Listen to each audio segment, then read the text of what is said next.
Hello दोस्तों। तो आज का हमारा जो लेक्चर है उसका टॉपिक है रिट्स। तो रिट्स क्या होते हैं और इसका यूज़ कैसे हम कर सकते हैं, आज के इस लेक्चर में हम ये समझने वाले हैं।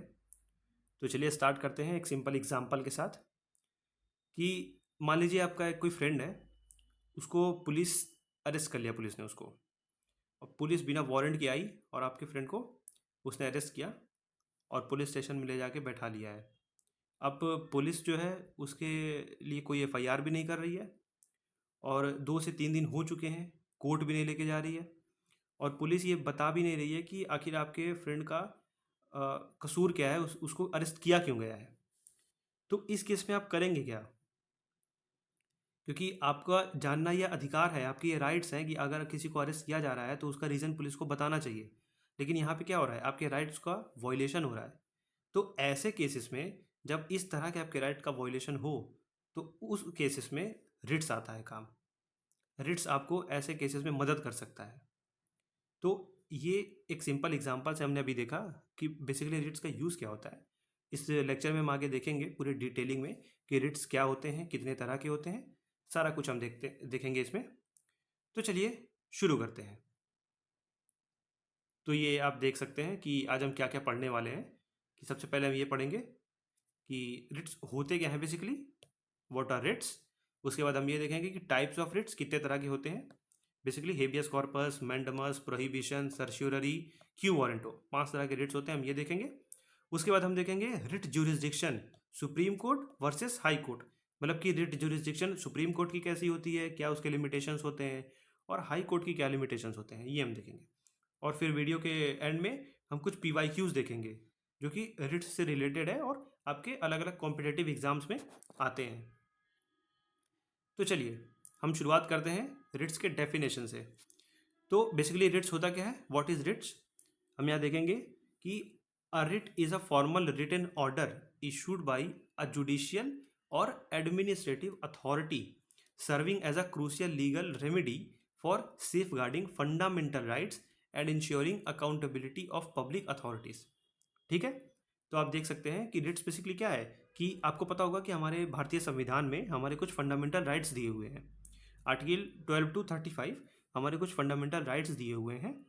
तो अगर मान लीजिए कि गवर्नमेंट या कोई ऑर्गेनाइजेशन है जो कि आपके फंडामेंटल राइट्स को वॉयलेट कर रही है, तो उस केसेस में आप क्या करेंगे। तो अगर आपके फंडामेंटल राइट्स को कोई वॉयलेट कर रहा है, तो फंडामेंटल राइट्स को बचाने के लिए, उसको प्रोटेक्ट करने के लिए हम रिट्स का यूज़ कर सकते हैं। ठीक है।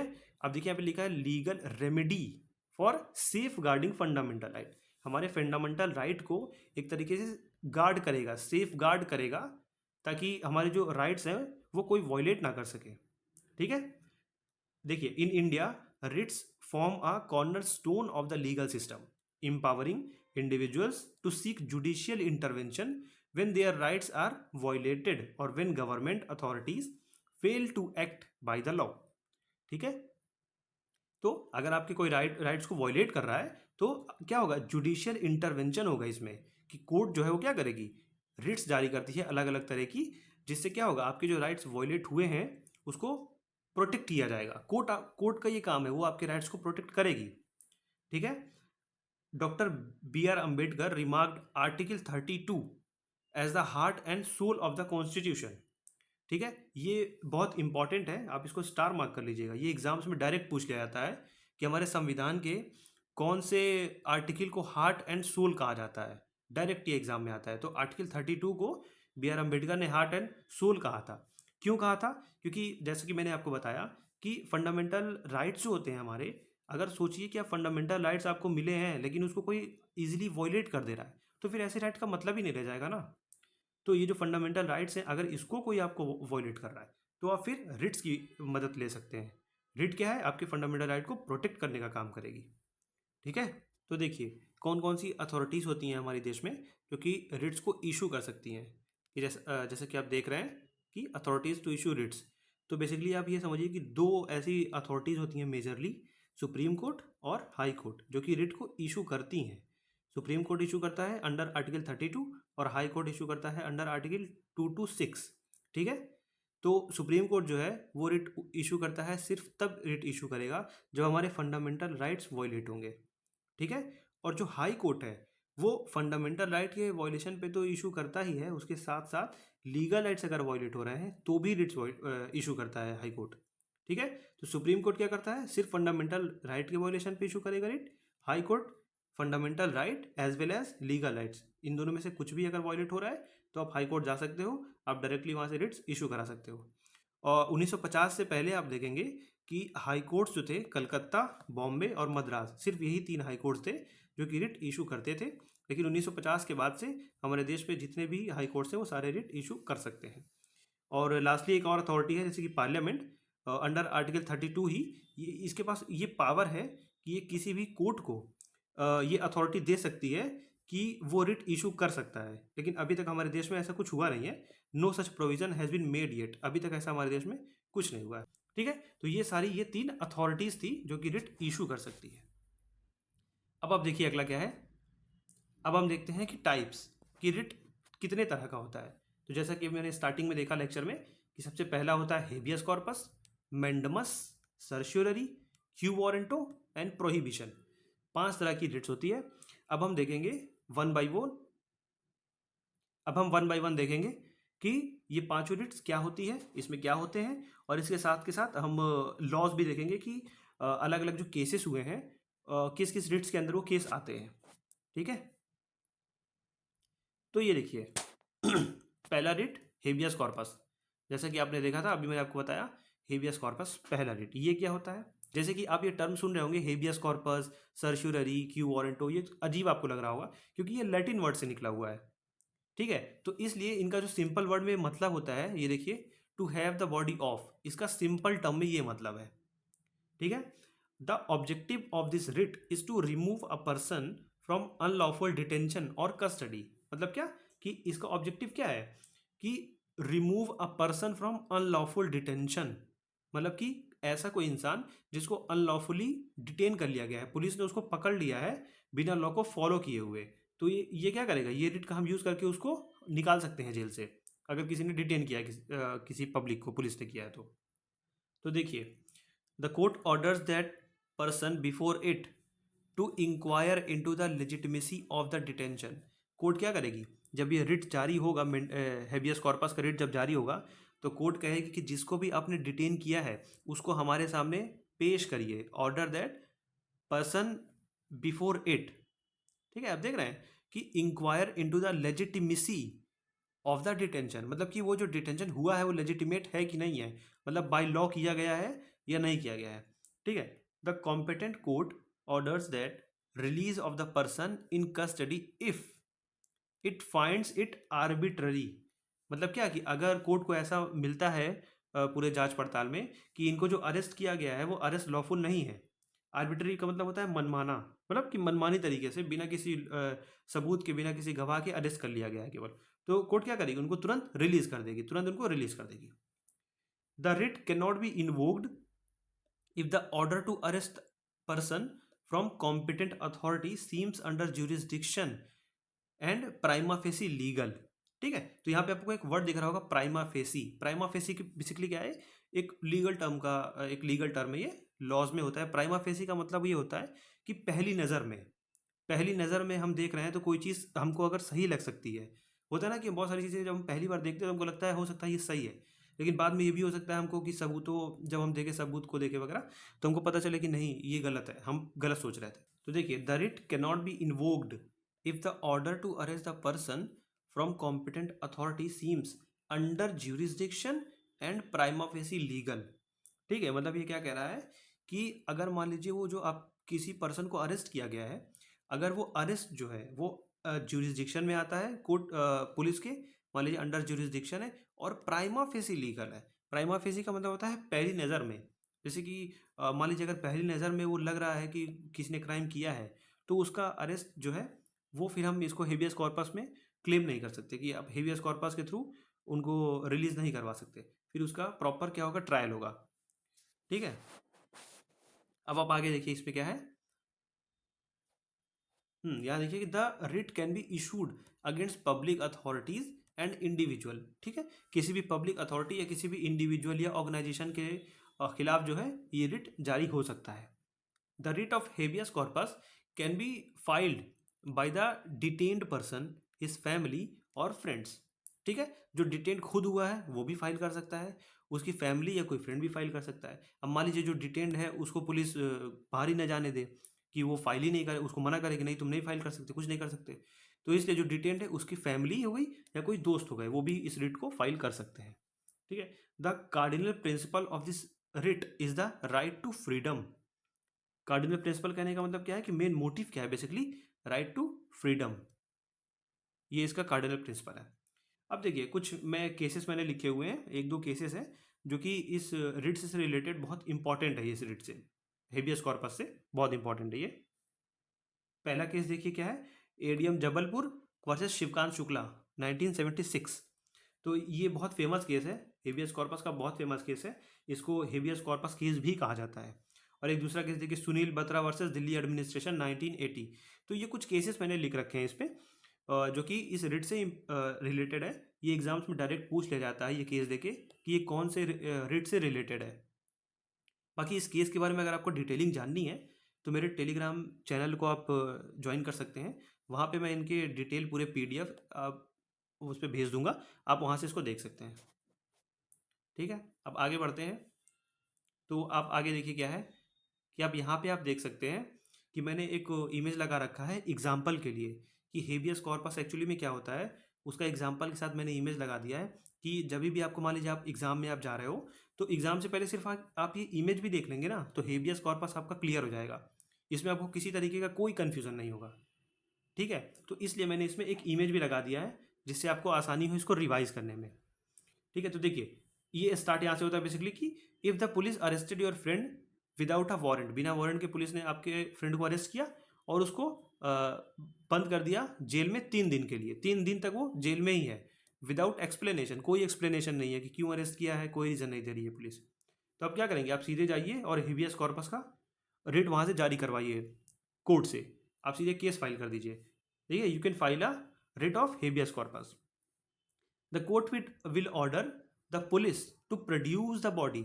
आपने देखा था ना हेबियस कॉर्पस का मतलब क्या होता है, आप देखिए यहाँ पे मैंने आपको बताया था हेबियस कॉर्पस का मतलब ये to have the body of, to have the body of, यही क्या होता है जब हेबियस कॉर्पस का रिट आप फाइल करेंगे तो यहाँ पे पुलिस जो है उसको आपके जो दोस्त है उसको लेके आना पड़ेगा जज के सामने, bring them to court and explain the arrest, कि आप अरेस्ट को एक्सप्लेन करो कि आपने अरेस्ट क्यों किया है।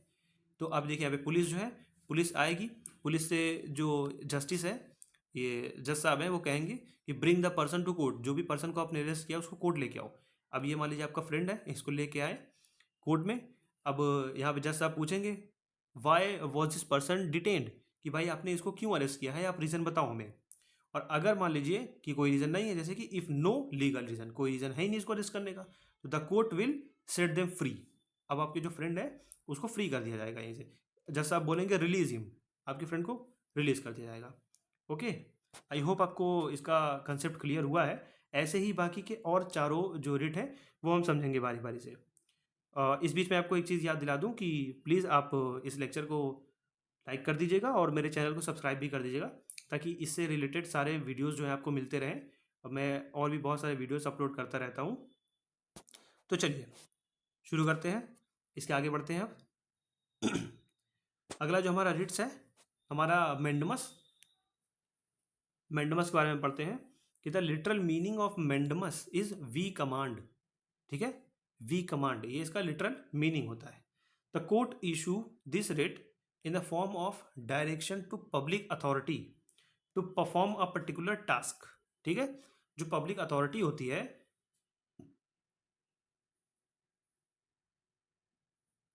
तो देखिए हम क्या देख रहे थे, ये the court issue the writ in the form of direction to public authority to perform a particular task, ठीक है। तो जो पब्लिक अथॉरिटी होती है, जो उसका टास्क होता है परफॉर्म करने का, जब वो नहीं परफॉर्म करते हैं, जैसे कि एक एग्जांपल से आप समझिए कि जैसे मान लीजिए कि आपके घर के आसपास बहुत ज़्यादा कचरा है और वो कचरा साफ़ करने वाला जो है म्यूनिसिपल बॉडी वो कचरा साफ़ नहीं करवा रही है, तो ये क्या है कि म्यूनिसिपल बॉडी का एक तरीके से ये टास्क था जो उसको परफॉर्म करना चाहिए था, लेकिन उसने नहीं किया, तो ये उसकी गलती है। ठीक है, तो आप इसके खिलाफ मैंडमस का रिट फाइल कर सकते हैं।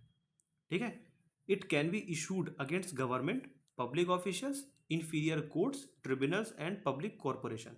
ठीक है, it is issued against the public authority denying the performing its duty or has fail to do so. मतलब अगर वो मान लो डिनाई कर रहा है अपनी ड्यूटी परफॉर्म करने से, जो उसकी ड्यूटी है वो परफॉर्म करने से ही डिनाई कर रहा है, या फिर वो करने में असफल है, फेल टू डू सो, वो असफल है, तो आप मैंडमस का रिट फाइल कर सकते हैं। ठीक है, अब देखिए कि mandamus cannot issued, mandamus cannot issued in the following cases. अब मैंडमस का जो रिट है वो किस किस केसेस में नहीं हम अप्लाई कर सकते हैं इसके लिए। It can not be invoked in matters where the duty is discretionary not mandatory. मतलब क्या कि यहाँ पे मैंडेटरी नहीं है, कि ऐसा है कि कोई ऐसे पब्लिक मान लीजिए कोई ड्यूटी है जो कि मैंडेटरी नहीं है, डिस्क्रिशनरी है, तो उस केस में आप नहीं कर सकते फाइल। अब देखिए दूसरा क्या है, it can not be issued against private individuals, president and governors and chief justice. इन लोगों के खिलाफ आप ये जो मैंडमस का रिट है वो जारी नहीं कर सकते हैं। अब ये नहीं कह सकते हैं कि आप प्रेसिडेंट जो है वो अपना काम ही नहीं कर रहा है, उनकी पब्लिक ड्यूटी थी वो नहीं कर रहे, इनके खिलाफ मैंडमस जारी कर दो, तो आप ये नहीं कर सकते। It cannot be issued in the matter where an alternative remedy available. मतलब क्या कि मान लीजिए ऐसे कुछ इश्यूज हैं जिसके लिए कुछ अल्टरनेटिव अवेलेबल है, तो उसके लिए भी आप मैंडमस नहीं जो है अप्लाई कर सकते हैं, मैंडमस क्रेडिट इशू नहीं होगा उसके लिए। ठीक है, अब आगे बढ़ेंगे। तो ये रहा मैंडमस से रिलेटेड केसेस। दो केसेस हैं, union of India versus SB Vora, और दूसरा केस है सुगनमल वर्सेस स्टेट ऑफ एमपी। ये दोनों बहुत इंपॉर्टेंट केसेस हैं जो कि डायरेक्टली इस मैंडमस रिट से जुड़े हुए हैं। इसके बारे में अगर आपको पढ़ना हो तो मेरा टेलीग्राम चैनल आप ज्वाइन कर सकते हैं। ठीक है, अब अगला हम देखते हैं। आप ये देखिए कि जो यहाँ पे मैंडमस का रिट था उसके एग्जाम्पल, उसका एग्जाम्पल बिल्कुल ठीक जैसे कि मैंने आपको बताया था हेबियस कॉर्पस का, वैसे ये भी है कि मान लीजिए कोई एक पेरेंट है, ये चाहता है कि बर्थ सर्टिफिकेट बनवाना, अपने बच्चे का बर्थ सर्टिफिकेट बनवाना चाह रहा है, एप्लीकेशन डाला है, लेकिन जो म्यूनसिपल ऑफिस है उसमें जो ऑफिसर बैठा हुआ है वो उसको इग्नोर कर दे रहा है। अब मान लीजिए इस पर्सन के पास सब कुछ अवेलेबल, जितने डॉक्यूमेंट्स है सब इसे सबमिट कर दिए, लेकिन ऑफिसर जो है वो मना कर रहा है, वो इग्नोर कर रहा है, कोई रीज़न भी नहीं बता रहा है। तो ये पर्सन जाएगा सीधे रिट फाइल करेगा कोर्ट के पास, कहेगा कि भाई और मेरा बर्थ सर्टिफिकेट वो बना के नहीं दे रहे हैं, जबकि मैंने सारी चीज़ बिल्कुल लीगली जो चीज़ें रिक्वायर्ड थी मैंने सब जमा कर दिया। तो फिर यहाँ पे क्या होगा, कोर्ट क्या करेगा, compel the officer to issue the birth certificate. Court यहाँ पे कहेगा कि यू मस्ट एक्ट ऑन, मतलब कि भाई अगर सब कुछ सही है तो आप जितना जल्दी से जल्दी हो सकता है इनका बर्थ सर्टिफिकेट जारी करो। तो बर्थ सर्टिफिकेट ये जो ये साहब है ये तुरंत जारी करना पड़ेगा इनको। ठीक है, तो चलिए आगे बढ़ते हैं, अगला रेट देखते हैं। अगला क्या है, अगला रेट हमारा प्रोहिबिशन। ठीक है, अब प्रोहिबिशन का क्या मतलब होता है, it stand for to forbid or to stop, ये मतलब होता है प्रोहिबिशन का। This writ aims to stop the judicial, quasi judicial authoritatives along with tribunals from exceeding their authority. ठीक है, अब देखिए, अब इस आपको थोड़ा और आगे पढ़ेंगे समझ में आएगा। It is use as preventive writ petition. Preventive writ petition का मतलब क्या होता है, प्रिवेंटिव मतलब प्रिवेंट करना चीज़ों को, कि अभी अगर मान लीजिए कोई चीज़ होने वाली है, हुई नहीं है अभी, लेकिन हमने उसको प्रिवेंट कर लिया कि ये चीज़ें गलत हो सकती है, तो हम उसको स्टॉप कर सकते हैं। वो स्टॉप किससे करेंगे, प्रोहिबिशन वाली रिट से। इसलिए देखिए इसका मतलब भी होता है टू स्टॉप। अब देखो, the higher court can issue this writ against the lower court. मतलब क्या कि जो लोअर कोर्ट होती है उसको, वो क्या हो सकता है कि लोअर कोर्ट को हायर कोर्ट जो है वो प्रोहिबिशन का रिट जारी करके उनको रोक सकता है, कोई किसी को सज़ा सुनाने में या कुछ अपने जो एक्शंस है उसको परफॉर्म करने में। जैसे कि अब अगर आप लोअर कोर्ट देखोगे, जैसे कि लोअर कोर्ट क्या, अब देखो जैसे कि हाई कोर्ट हो गया। ठीक है, हाई कोर्ट क्या है, लोअर कोर्ट है, और इस केसेस में अगर तुम हायर कोर्ट देखोगे तो सुप्रीम कोर्ट इसमें क्या है, हायर कोर्ट है। तो सुप्रीम कोर्ट जो है वो प्रोहिबिशन जारी करके हाई कोर्ट को रोक सकता है अगर हाई कोर्ट कुछ गलत करने वाला हो। ठीक है, it works opposite to mandamus as it directs the authority to prohibit any activity. Thus prohibition, आप देख सकते हैं इसको, thus prohibition not to do unlike mandamus which direct to do. मतलब इसका क्या है कि मैंडेमस में हम देखे ना हमने कि जो पब्लिक ऑफिशियल्स है कुछ, वो लोग अगर अपना काम नहीं कर रहे हैं तो हम उनको ये मैंडेमस जारी करवाएंगे रिट, और हम कहेंगे कि आप जो काम नहीं कर रहे हो वो आप करो।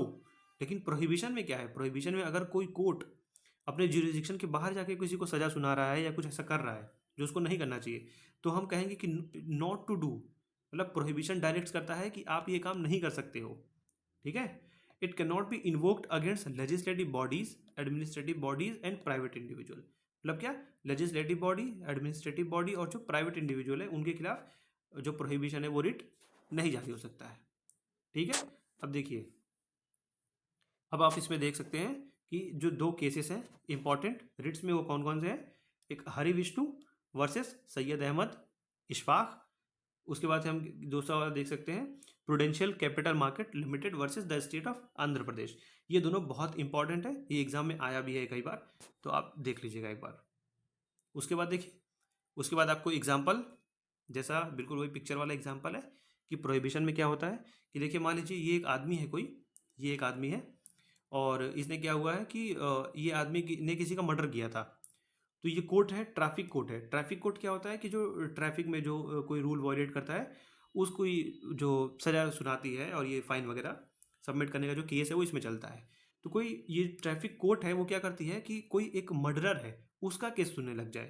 ये ट्रैफिक कोर्ट कहे कि नहीं, मैं इसका केस सुनूंगा, कि बुलाओ इसको, क्या इसने किया था, क्यों किया था, मैं देखता हूँ। तो वहाँ पे क्या हो जाएगा कि कोर्ट जो है वो प्रोहिबिशन का रिट जारी कर देगी और कह देगी stop right there, this is not your department. इसको तुरंत रोक दिया जाएगा कि ये तुम्हारा काम नहीं है, तुम ये सब नहीं कर सकते हो। ठीक है। चलिए आगे बढ़ते हैं। अगला हमारा रिट क्या है, अगला रिट हमारा सर्शियोररी। सर्शियोररी, ठीक है। The it stand for to be certified और टू बी इन्फॉर्म्ड। ठीक है। अब देखिए क्या है कि the writ can be issued when the court finds the decision of the lower court is beyond its authority और ज्यूरिसडिक्शन। ठीक है। तो ये क्या कहता है, सर्चुरी कब जारी होती है कि जब लोअर कोर्ट जो है वो अपने ज्यूरिसडिक्शन से बाहर जाके काम करती है। तो हायर कोर्ट क्या करेगी, ये सर्चुरी का रिट जारी करेगी और उसको रोकेगी। आई नो कि आप प्रोहिबिशन और सर्चुरी में थोड़ा सा कंफ्यूज हो रहे होंगे, बट इसके आगे मैं इन दोनों का आपको क्लियरिटी दूंगा बिल्कुल। इमेज भी मैंने एक लाया हूँ मैं, उससे आपको बिल्कुल क्लियर कर दूंगा कि प्रोहिबिशन और सर्चुरी में डिफरेंस क्या है। ठीक है। तो देखिए, unlike prohibition which only prevents future action, certiorari can both preventive and corrective addressing past legal errors. ठीक है। तो देखिए प्रोहिबिशन क्या करता है, जो फ्यूचर में होने वाली गलतियां हैं उनको रोकता है, लेकिन सर्चुरी क्या करता है, ये जो गलतियां हो सकती हैं उसको भी रोकता है, और जो गलती हो चुकी है उसको करेक्ट करने का भी काम करता है। ठीक है। The court has the authority to take charge of the case by transferring it before self. ठीक है। और questioning the verdict of another inferior court. मतलब क्या कि इसमें क्या है, सर्चुरी में क्या होता है कि कोर्ट जो है वो क्या करती है कि इसके पास अथॉरिटी होता है कि ये किसी भी केस को जो लोअर कोर्ट में चल रहा होता है ये ट्रांसफ़र कर सकती है अपने आप को, और ये कहेगी कि नहीं इसका सुनवाई हम करेंगे क्योंकि ये आपके अंडर नहीं आता है। और या फिर questioning the verdict of another inferior court, कोई इन्फीरियर कोर्ट है उसने वर्डिक्ट दे दिया है तो उसको भी ये खारिज कर सकती है कि ये आपके जुरिस्डिक्शन का मामला नहीं था, इस पर जो फैसला होगा हम सुनाएंगे। ठीक है। अब देखिए, before 1991 the writ was only allowed to be issued against the judicial authority or quasi judicial authority and not the administrative authority. ठीक है। मतलब क्या कह रहा है कि 1991 से पहले जो ये रिट था वो सिर्फ और सिर्फ अलाउ था कि जुडिशियल अथॉरिटी या क्वाजी जुडिशियल अथॉरिटी के खिलाफ ही आ सकता था। लेकिन उसके बाद हुआ क्या, उसके बाद आप देखेंगे कि जो 1991 के बाद की बात है, आप देखेंगे कि ये जो रिट है, ये रिट अगेंस्ट एडमिनिस्ट्रेटिव अथॉरिटी भी ये जारी होने लगा। It can not be issued against legislative body और प्राइवेट इंडिविजुअल एंड ऑर्गेनाइजेशन। ठीक है। अब देखिए ये दो केस हैं, इसमें भी एज यूजुअल मैंने जो सारे आपके बताए हैं, सईद याकूब वर्सेस KS राधाकृष्णन और Perry and co.v commercial employees and association Madras. ठीक है। तो ये दोनों केस बहुत बहुत इंपॉर्टेंट है, ये दोनों केस। अगर आपको इसके बारे में ज़्यादा जानकारी चाहिए तो आप मेरे टेलीग्राम चैनल से ये देख सकते हैं इन्फॉर्मेशन। तो चलिए अब देखते हैं सर्चुरी के लिए एग्जाम्पल जो है।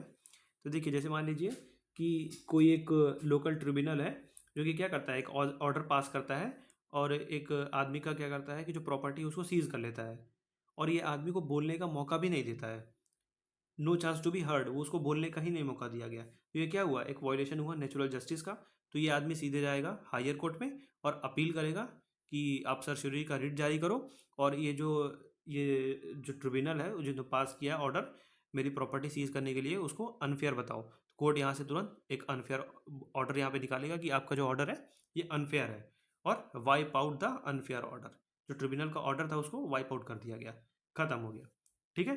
अब देखिए, अब आगे बढ़ते हैं। अगला आप ये देख लीजिए, ये एक इमेज है, आपको बहुत अच्छी तरीके से यहाँ से क्लियर हो जाएगा कि प्रोहिबिशन बेसिकली क्या है, प्रोहिबिशन क्या है और सर्च्योरी क्या है, इन दोनों का डिफरेंस क्या है। तो प्रोहिबिशन क्या करता है, टू स्टॉप रॉन्ग प्रोग्रेस, मतलब क्या कि अभी केस चल रहा है। और सर्च्योरी क्या करता है, fix a wrong that happened, कुछ ऐसा गलत हो चुका था जो कि सर्च्योरी उसको फिक्स करता है। तो एक बात ध्यान रखिएगा, एग्जाम में ये पूछता है बहुत ज़्यादा कि प्रोहिबिशन जो है वो प्रिवेंटिव है, लेकिन सर्जरी क्या है, ये क्यूरेटिव है।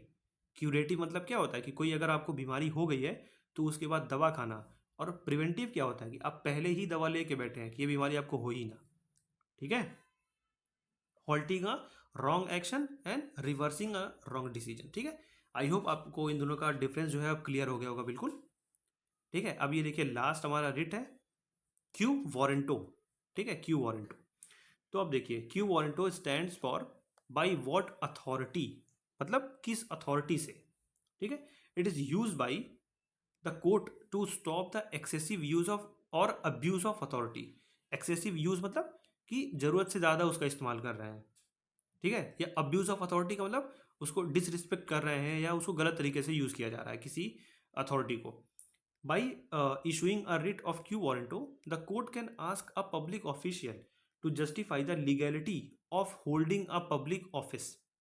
If the official cannot do so, the court can restrain or remove the official from the office. ठीक है। अब देखो क्या कह रहा है कि जो क्यू वारंटो का रिट है उसको जारी करके कोर्ट पूछ सकता है किसी पब्लिक ऑफिशियल से कि आप जो ये ऑफिस आप होल्ड करके बैठे हो, आप उसको जस्टिफाई करो कि इसकी लीगैलिटी क्या है, आप इस लायक हैं या नहीं है। अगर वो ऑफिशियल जो है वो जस्टिफाई नहीं कर पाता है तो कोर्ट क्या करेगी, उनको रिमूव कर देगी, उन ऑफिशियल को उस ऑफिस से रिमूव कर दिया जाएगा।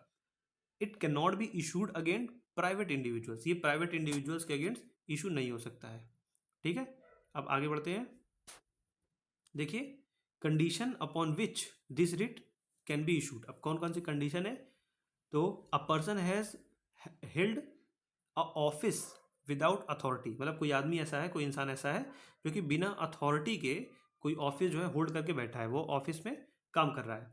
The person is unqualified under the constitution of India to hold the office. ठीक है। मतलब कि मान लीजिए कोई एक पर्सन है जो कि कॉन्स्टिट्यूशन में गिवन है, कोई जैसे मान लीजिए इलेक्शन कमीशन ऑफ इंडिया एक कॉन्स्टिट्यूशनल बॉडी है। अब इलेक्शन कमीशन ऑफ इंडिया का जो चेयरमैन है उसको इलेक्शन कमिश्नर कहते हैं। अब उसमें कॉन्स्टिट्यूशन में गिवन है कि कुछ ऐसे क्राइटेरिया है जो फुलफिल करेगा वही इलेक्शन कमीशन बन सकता है।